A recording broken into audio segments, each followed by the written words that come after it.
మేము హిందీ మాట్లాడం, మీకు తెలుసు కదా ఎవడు మాట్లాడతాడో అవి ముచ్చట. డిమ్కా, నేను డిఎంకే అనా, డిమ్కా స్టాలిన్. అయితే ఈ పంచాయతీ ఏడికైనా వచ్చింది అన్నది మనకు స్టార్ట్ కావాలి. ఇప్పుడు తెలియాలి కదా మొత్తం. ఇప్పుడు మనం లెక్క ఇప్పుడు ఈ మధ్య కప్పగొంతోడు ఎక్కువ మాట్లాడతలేడు. కప్పగొంతోడు నిజాలు బయట పెడతామని తెలిసిపోయింది. అయితే కొంతమంది ఉన్నారు రోజు మా కమెంట్లలో పెడుతుంటారు. నేను డిలీట్ చేసిన కమెంట్, సీరియస్గా చెప్తున్నా. నేను ఉన్నది చెప్తా ఫ్రెండ్, డిలీట్ చేసిన. అంటే వాళ్ళకి ఏదో సబ్స్క్రిప్షన్ పెంచుకొని కొంతమంది కమెంట్లు పెడతారు. వాళ్ళు మంచోళ్ళు అయితే కమెంట్స్ అట్టనే ఉంటాయి, కొంతమంది అయితే తీసి పడుతాం. వీళ్ళు ఉంటారు చూడు, పొద్దుగాల లేచి లే లే లే చీరమ్మ నేను వాడతారు చూడు. నేను గాళ్ళు అంటే నాకు మంట, రా అని పిలుస్తారు చూడు. గాళ్ళు అంటే మంట మాకు, అంతే, ఇంకేం లేదు. సో ఈ డిమ్కా స్టాలిన్ గారికి నేను ఏం చెప్తున్నానంటే, అసలు ఇది లొల్లి లాంగ్వేజ్ వార్ ఏడికైనా మొదలైందనంటే శవాల మీద ప్యాలాలు ఏరుకునే రకం ఈ డిమ్కా స్టాలిన్ బ్యాచ్, ఈ డిఎంకే ప్రభుత్వం. అయితే ఈ చరిత్ర ఎక్కడి నుంచి పోతుంది అని అంటే ఫ్రెండ్స్, పూలువాలా చాచా నెహ్రూ కాడికని పోతుంది. అండ్ నేను మళ్ళీ చెప్తున్నా, మీ జిగర్ల దమ్ముంటే, మీ కాంగ్రెస్లలో పుట్టుక ఉంటే, నన్ను ఛాలెంజ్ చేసే కెపాసిటీ ఉంటే చేయండి. ఈ నెహ్రూ అనేటోడు చెంచాలతోని మాత్రం బాగా సన్నిహితంగా ఉంటుండే, చాలా దగ్గరగా జాంజిగిరి జబ్బలు లెక్క ఉంటుండే మన పూలువాలా చాచా నెహ్రూ. హిందీ లాబీ ఈ నెహ్రూ పూలువాలా చాచా క్యాబినెట్లో బాగుంటుండే. అందులో చాలా పెద్ద చెంచాగాడు ఎవడుండే అని చెప్పి మాట్లాడితే Uttar Pradesh chief minister GB Pant అని అంటారు. జీబీ పంత్. ఇక నెహ్రూ పచ్చిగా ఒకటే మాటలో చెప్పాలనంటే, నెహ్రూ పిత్తినా కానీ వాసన కాదు అది సువాసన, ఇంకొకసారి రిథమిక్గా విత్తుతాడు, అది బీటు అని చెప్పి అట్లా ఒక ఇన్స్ట్రుమెంట్ లాగా. ఆయన పిత్తు కూడా ఒక ఇన్స్ట్రుమెంటే జీబీ పంత్కి. ఇక అంతగానం ప్రేమించినోడినిగా నెహ్రూ ఎట్లా ప్రేమిస్తాడో మీకు చెప్తున్నా. ఒకసారి ఏమైందనంటే, మన జీబీ పంత్ మన ఫ్రీడమ్ మూమెంట్లో ఉన్నప్పుడు నెహ్రూని కాపాడాడు. ఒకసారి లాఠీ తీసుకొని వచ్చి నడ్డిరగొడదామని చెప్పి ఇట్లా ఉరికొస్తే అప్పుడు కూడా పూలువాలా చాచా తప్పించుకున్నాడు. జీబీ పంత్ ఇట్లా నిలబడ్డాడు. జీబీ పంత్ ఇట్లా నిలబడంగానే అది వచ్చి పటక్కుమని దాకింది, నడ్డికి దాకింది. ఇక అప్పటికేని మన కాక జీబీ పంత్ జరా డిమ్కా అయిపోయింది. డిమ్కా కాగానే మన నెహ్రూ ఏం చేసిండంటే, అబ్బా నా కోసం డిమ్కా దెబ్బ తిన్నా ఈ పంత్ని నేను దగ్గరుండి నా గుండెలో పెట్టుకుంటా అని చెప్పి ఇక చెంచాగాళ్ళ లిస్టులలో నంబర్ 1లో పెట్టి, ఈ చెంచా మాటలు వినాలా, ఈ చెంచా పెట్టి గీక్తేనే చెటాక్ దొరుకుతుంది మీకు అని చెప్పిండు. సో ఈ పంత్ పోయి చెంచా పెట్టి ఇట్లా గీక్తేనే వేరే వాళ్ళకి చెటాక్ దొరికేది. సో ఈ చెంచాలలో పెద్ద చెంచా ఎవడు అని అంటే పంత్. నెహ్రూ ఏం చేసిండంటే మన హిందీ అండ్ ఇంగ్లీష్ని అఫీషియల్ లాంగ్వేజ్లో చేద్దామని చెప్పిండ్రు. మన గాంధీజీ గారేమో హిందీ ఉండాలా అని చెప్పిండ్రు. సో కాన్స్టిట్యూషన్ రాసినప్పుడు ఏమైపోయిందనంటే ఇంగ్లీష్ని అఫీషియల్ లాంగ్వేజ్లో పెడదామని చెప్పి 1965లో డిక్లేర్ చేశారు. దాని తర్వాత Hindi has become a national language. దాని తర్వాత Hindi will become, so let me appreciate Revanth Reddy also in to the scenario. Hindi will become the national language అని అన్నారు. సో సెంటర్ ఏం చేసిందనంటే ప్లాన్లు పెట్టి దీన్ని ఒక మొత్తం క్షేత్రస్థాయిలోకి తీసుకొని పోదామని చెప్పిండ్రు. దీనికి ఏం చేసిరంటే ఈ డిమ్కా బ్యాచ్ ఉంది కదా తమిళనాడులో, ఈ డిమ్కా బ్యాచ్ బాగా స్ట్రాంగ్గా అపోజ్ చేసింది. ఎందుకంటే వాళ్ళకి అప్పుడు సర్వైవల్ మ్యాటర్ అయిపోయి ఇప్పుడు కేవలం మనం హిందీ లాంగ్వేజ్ని అపోజ్ చేసినామనంటే తమిళ్ అనే ఒక సెంటిమెంట్ లేపుతాము. తమిళ్ సెంటిమెంట్ లేపి ఆర్యన్ ద్రవిడియన్ అని ఒకటి తీసుకొని వచ్చి తమిళ్ సెంటిమెంట్ లేపినామనంటే అప్పుడు ప్రజలని మనం ఎమోషనల్ ఫూల్స్ చేసేయచ్చు. ఎమోషనల్ ఫూల్స్ చేయంగానే వీళ్ళు మనకు చేస్తారు. మనం ఒక డిమ్కా ప్రభుత్వాన్ని మెయిన్ స్ట్రీమ్లోకి తీసుకొచ్చేద్దాం, రాజకీయాలకు వద్దాం, ఇక అప్పటి నుంచి ఇక మనదే రాజ్యం అని చెప్పి ఈ డిమ్కా ప్రభుత్వం డిసైడ్ చేసి లార్జ్ స్కేల్ ఉపద్రవాలు సృష్టించడానికి ప్రయత్నం చేసింది. ఇక విధ్వంసమే, ఇక రైట్స్ అనుకోండి. తమిళనాడులో చాలామంది చచ్చిపోయినరు. తమిళనాడు పాలిటిక్స్ ఘోరంగా చేంజ్ అయింది. అయితే ఇక్కడ ఏమైందనంటే నేషనలిజం అనే పేరు ట్విస్ట్ అయిపోయింది. దేనివల్ల? రీజనలిజం వల్ల, because of only Tamil language. So Tamil pride అని చెప్పి డిమ్కా ప్రభుత్వం వచ్చి సీఎం అన్నాదురై మేనేజ్ కొన్ని సీట్లు గెలిచిండు 1950s ఎక్సెట్రా. ఇక ఇండిపెండెన్స్ తర్వాత నుంచి తమిళనాడు అనేది ఎప్పుడు కూడా లాంగ్వేజ్ వార్లకే వచ్చి సెంట్రల్ గవర్నమెంట్ ఏవైతే ప్రక్రియలు తీసుకొస్తుందో అపోజ్ చేసి ఈ trilingual policy or to that matter whatever it may be దీని మీద వ్యతిరేకత జతం చేసుకుంటూ వీళ్ళ పొట్ట గడుపుకుంటూ రాజకీయాలలో వచ్చింది. అయితే ఇవాళ మోదీ తీసుకొచ్చిండు అని అనేది అయితే రేవంత్ రెడ్డి గారు మాట్లాడుతున్నారు కదా, జర చరిత్ర తెలుసుకోవే. ఎందుకనంటే ఏడేడా చెడ్డీలు వేసుకొని నువ్వు ఇప్పేసినావో చినిగిపోయినావో నీకే తెలియదు. ఎందుకనంటే నువ్వు అన్ని చెడ్డీలు తొడుకున్నావు పార్టీలో. ఏ పార్టీలో ఎప్పుడు ఉంటావో మీకు తెలియదే రేవంత్ అన్న. సో మీకు నేను చరిత్ర చెప్తున్నా. సో ఈ ట్రైలింగ్వల్ పాలసీ ఏదైతే ఉందో రేవంత్ అన్న, it is not just affiliated to Bharatiya Janata party of అట్లా. చలో let me put it in this way. ఇవాళ మీరు ఏదైతే మాట్లాడుతున్నారు కదా రేవంత్ అన్న, అది ఇలా భారతీయ జనతా పార్టీ సృష్టించింది కాదు. మీ పూలువాలా చాచా నుంచి, చాతగానే మీ పూలువాలా చాచా నుంచి డిసైడ్ చేసింది ఎవరు? నెహ్రూ. ఇంగ్లీష్ని హిందీని అఫీషియల్ లాంగ్వేజ్గా పెడదామని. మళ్ళీ మహాత్మా గాంధీ వారసులు కాకపోయినా ఫేక్ గాంధీ పేరు పెట్టుకొని మీరు చలామణి అవుతున్నారు కదా. మళ్ళీ మహాత్మా గాంధీ ఆశయాలకు విరుద్ధం కాంగ్రెస్ పోతుందా? హిందీని నేషనల్ లాంగ్వేజ్ లెక్క ఉంచాలి అని అన్న మహాత్మా గాంధీ కలకు మీరే కాలాంతకులు అవుతున్నారా? దీనికి కాంగ్రెస్ ఏం సమాధానం చెప్తుంది? ప్రాబ్లం ఏంటంటే మనం ఎక్స్ట్రా మాట్లాడాల్సిన అవసరం లేదు ఫ్రెండ్స్. వీళ్ళ చరిత్ర హీన చరిత్ర. వీళ్ళ తీసుకొచ్చి వీళ్ళ ముఖాన కొట్టి కాకరి చుంచుతే సరిపోతుంది. వీళ్ళ దగ్గర ఆన్సర్లు ఉన్నాయి. Now let the honourable minister, chief minister of Telangana answer my question. Making Hindi as an official national language was a dream of Mohandas Karamchand Gandhi, the father of nation. Now, I am asking the Chief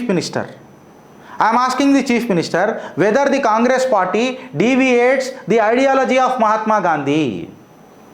Hindi में बात करूं क्या? रेवंत रेड्डी को ठोकने के लिए मुझे भी काम आता है. जैसा आप हिंदी सीख के मेरे प्रधानमंत्री को ठोकना चाहते हो, मैं हिंदी में बता के आपको ठोकना चाहता हूं मिस्टर सीएम. मैं ये बताने की कोशिश कर रहा हूं, ये जो स्वप्न था मोहनदास करमचंद गांधी का कि राष्ट्रभाषा हिंदी होना चाहिए, तो इसका विरोध करके आप क्या महात्मा गांधी का अपमान कर रहे हो? आज पूछ रहा है भारतवर्ष. बताइए सीएम.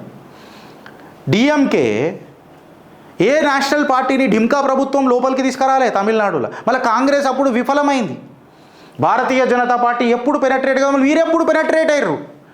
మీరు పొత్తులు పెట్టుకొని పిత్తిరు తప్ప తమిళనాడులో కూడా మీరేనాడన్నా ఢిమ్కా ప్రభుత్వం కూలగొట్టి మీరేమన్నా ప్రభుత్వాలు పెట్టగలిగినరా? I'm asking the respect to Congress party of this nation. కుదురుతుందా?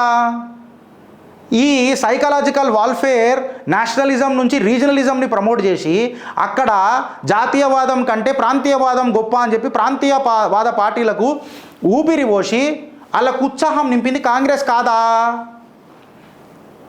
జిగర్ల దమ్మున్నోడు ఎవడన్నా దీన్ని ఛాలెంజ్ చేయగలుగుతాడా? చిత్రగుప్తుని చిట్టాని ఎవడన్నా ఛాలెంజ్ చేయగలుగుతాడా? కాంగ్రెస్ పార్టీ ఢిమ్కా ప్రభుత్వానికి తమిళనాడులో పార్ట్నర్ కాదా? ఇప్పుడు మీ ఇండియా అలయన్స్లో లేదా? మళ్ళీ రాహుల్ గాంధీ ఢిమ్కా ప్రభుత్వం స్టాలిన్తో మాట్లాడుతున్నప్పుడు ఇంగ్లీష్లో మాట్లాడతాడా, హిందీలో మాట్లాడతాడా? ఇంగ్లీష్ యాక్సెప్టెన్స్ అవుతుంది కానీ హిందీ ఎందుకు యాక్సెప్ట్ కాదు ఈ తమిళనాడు వాళ్ళకు? హిందీ అంటే అంత వ్యతిరేకత ఏమున్నది అంటే ఏడికైనా వచ్చిన ఇంగ్లీషు ఆడెవడో పుట్టుకొని మన పూర్వజుడు కూడా కాడు ఉర్దూ, ఈ రెండు నీకు యాక్సెప్ట్ అవుతుంది. కాకపోతే నా భారతదేశంలో పుట్టిన లిపి హిందీ భాష మీకు సమజ్ కాదు, నెత్తిలకెక్కదు. నేను ఇప్పుడు ఎవరిని అనాలే? ఈ ప్రభుత్వాలను అనాలనా? ఎమోషనల్ ఫూల్స్కి లెక్క నెత్తిలకెక్కించుకొని అవలగాళ్ళ లెక్క కొట్లాడుతున్న తమిళ ప్రజలను అడగాలనా? Whether English is a native language of India, whether Urdu is a native language of India? नहीं, वो स्वीकार है आपके लिए. You accept that language, but you will not accept Hindi. Why? Whether this is an animosity between the individuals or whether it is an animosity of nationalism versus regionalism, or whether this protest is to disintegrate Tamil Nadu from Bharat.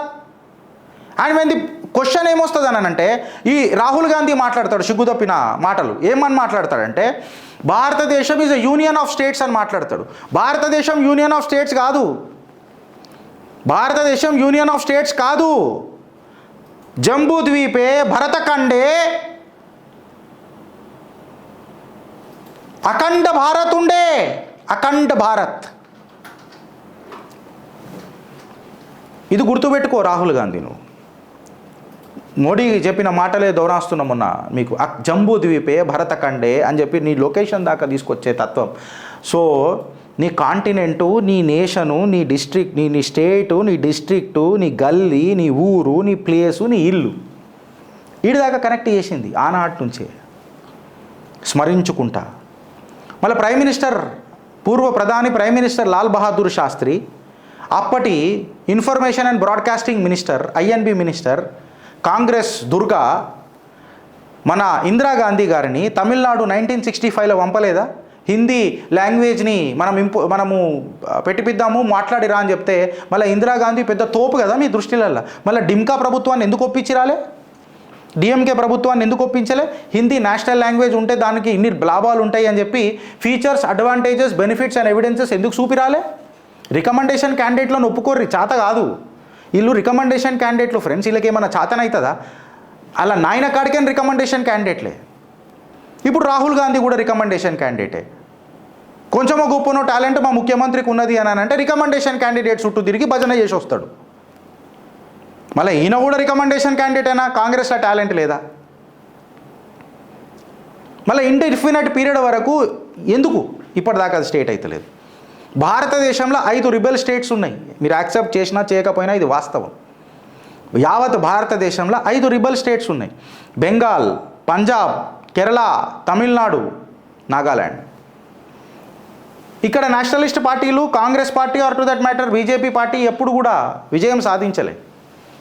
కొన్ని రాష్ట్రాలు అయితే చైనాకు influence అయిపోయి చైనాతో దోస్తీ కూడా మాట్లాడతాయి. సీతారాం యేచూరి ఎన్నోసార్లు మాట్లాడిండు, వాళ్ళకు బాసే చైనా బాసులు వాళ్ళకు. ఈ లాంగ్వేజ్ వార్ అనేది అయితే ఉందో ఇది నెహ్రూ యొక్క సోషలిజం అని అంటారు కదా, దాని ఫెయిల్యూరా కాదా నేను ఇవాళ అడుగుతున్నా. ఆనాడు మీ ఓడు మళ్ళీ గాజులు వేసుకొని కూర్చొని ఉన్నాడా? చెటాక్ దమ్ము లేదా జిగర్లా మీ నెహ్రూకి? చేయలేకపోయిండా? 4 సార్లు ప్రధానమంత్రి ఉండే కదా, పీక్ కట్టలు కట్టిండా? గులాబ్ పూలు పెట్టుకోనిక ప్రధానమంత్రి అయిందా? చార్టెడ్ ఫ్లైట్లలో సిగరెట్లు తెచ్చుకోనిక ప్రధానమంత్రి అయిందా? లేదా ఎడ్వినాకు లెటర్ రాయనిక ప్రధానమంత్రి అయిందా? దేనికి అయిందా అని అడుగుతున్నా. మళ్ళీ నెహ్రూ సోషలిజం అనేది ఫెయిల్ అయిందా లేదా? ఇవాళ నువ్వు రష్యా వాడు రష్యన్ మాట్లాడతాడు, చైనా వాడు చైనా మాట్లాడతాడు, నువ్వు అర్జెంటీనా ఓవాడు స్పెయిన్ మాట్లాడతాడు, నువ్వు ఇంగ్లాండ్ ఓవాడు ఇంగ్లీష్ మాట్లాడతాడు. నువ్వు భారతదేశంలో నీకు ఒక అఫీషియల్ లాంగ్వేజ్ వద్దు కమ్యూనికేట్ చేద్దామని అంటే, అదే ఇంగ్లీష్ మాత్రం నీకు అఫీషియల్ లాంగ్వేజ్ అవుతుంది, ఉర్దూ నీకు అఫీషియల్ లాంగ్వేజ్ అవుతుంది, మేము మాకు యాక్సెప్టెన్స్ ఉన్నది దాని మీద.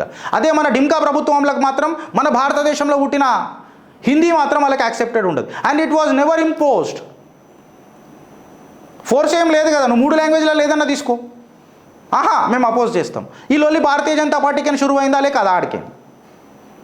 ఇప్పుడు నేనేమంటానంటే ఆనాడు మళ్ళా రేవంత్ రెడ్డి గారికి కూడా నేను అంకితం చేస్తున్నా, ఈ చివరి నా మాట రాహుల్ గాంధీకి కూడా అంకితం చేస్తున్నా.